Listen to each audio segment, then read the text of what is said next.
I feel really blessed to be able to introduce Nancy Cattleman Erminskin. She comes from a Sundance family from Agami, Montana, but she married late Teddy Erminskin, so she's from the diaspora. You guys are really blessed to have her sitting here today. 3 weeks ago, she had a stroke. If you can tell, she still has the signs of a stroke. She's just learning to get her, she has to go to speech therapy to try and get her speech back. So that's one of the things elders will tell you is guard your health, guard your mobility. It's a gift, because when you don't have it, then you really wish you had it. She said she doesn't speak much English, and I feel blessed that I'm able to understand my language, because she only spoke to me in Cree. That I have to translate for you guys what she wanted me to tell you guys. That she said she regrets losing her hair in residential school, because she said when she was in boarding school, after they cut off her braids, she lost her, kind of like she lost her spirit, like she really went down. She started doing bad things.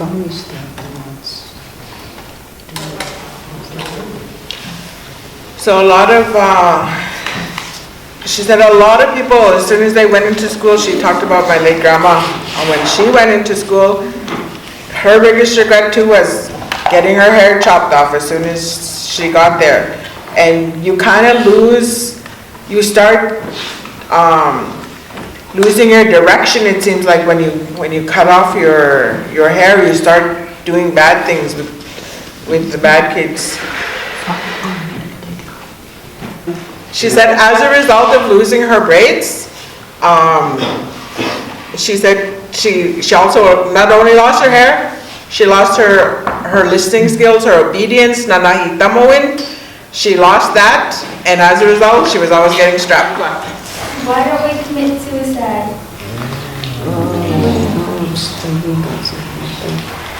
She said that's a big issue right now because it's happening a lot. We have a creator. We all have the higher power that we believe in, and that's who you need to pray to. Pray for your parents, pray for your siblings, pray for everybody in the community, that people don't take that route, because we do have a creator and we have to answer to the creator. And that's one of the teaching is not to take your own life. She said a lot of people commit suicide under the influence of drugs, under the influence of alcohol, and sometimes they feel like they can't cope anymore because they're getting bullied too much. But there are places that you can go to, people you can talk to if you're having those suicidal tendencies to help with your problem. It's a permanent solution to a temporary problem. Like, your problem is not going to last for the rest of your life. Is the answer suicide? Is never the answer. And always turn to God.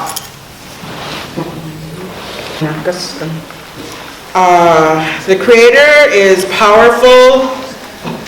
We were given this to use it to help us with all our everyday life, and that's what we need to turn to believe in, because this was our gift from the Creator, and that's what we use to speak to the Creator. What happens when somebody does commit suicide? What happens to their spirits or? It's the bad spirit telling you to do that. There's a good spirit and a bad spirit. It's the bad spirit that tells you to commit suicide, and you need to not listen to that bad spirit. If you do have those tendencies, turn to the smudge, turn to the Creator to help you deal with your problem. Like, what happens to the spirit when you commit suicide? Because like I heard that if somebody that commits suicide, their spirit stays in the dark until they're actually ready when they were supposed to go. She said that when you commit suicide, your spirit, if I'm wrong, if I'm interpreting. Your spirit goes to a different place. It could go into the body of a newborn child or another child that's vulnerable, and that child will become a really disrespectful kid, mean. He could turn down the life of, go down a path of drugs and alcohol because he had that bad spirit transferred into him from somebody that passed on when they weren't supposed to. So that bad spirit makes that person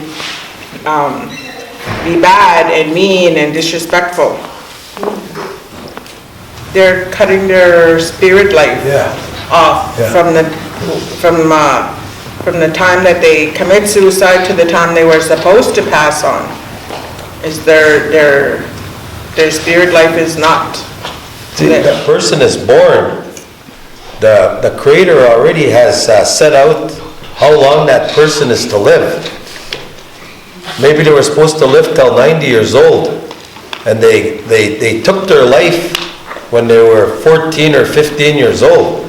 So my understanding is that spirit, that atzak, is lost, or it wanders for all those years till that time when they were supposed to have gone on to the next world. And my understanding also is like, that's why at night we're supposed to be inside. Out the window.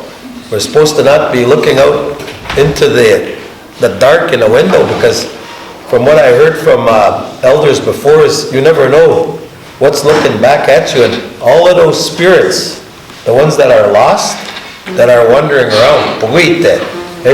Oh, yeah, many things.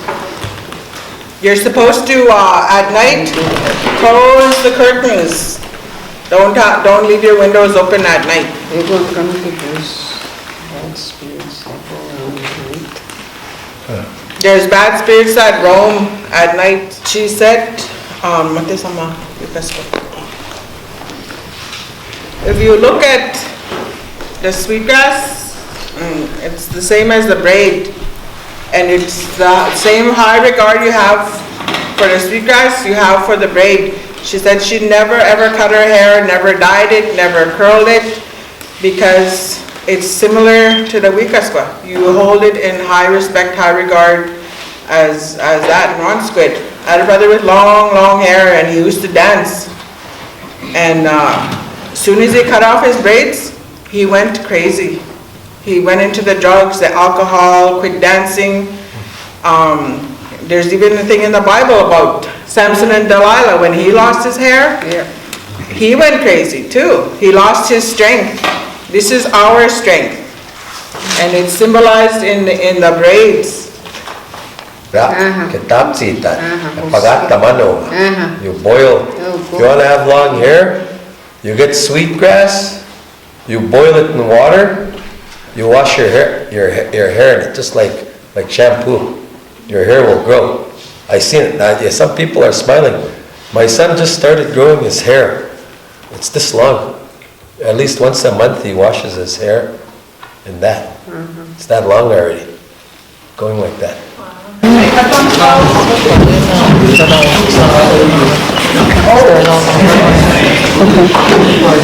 Yeah, we'll have them scoot up there. I don't know, see.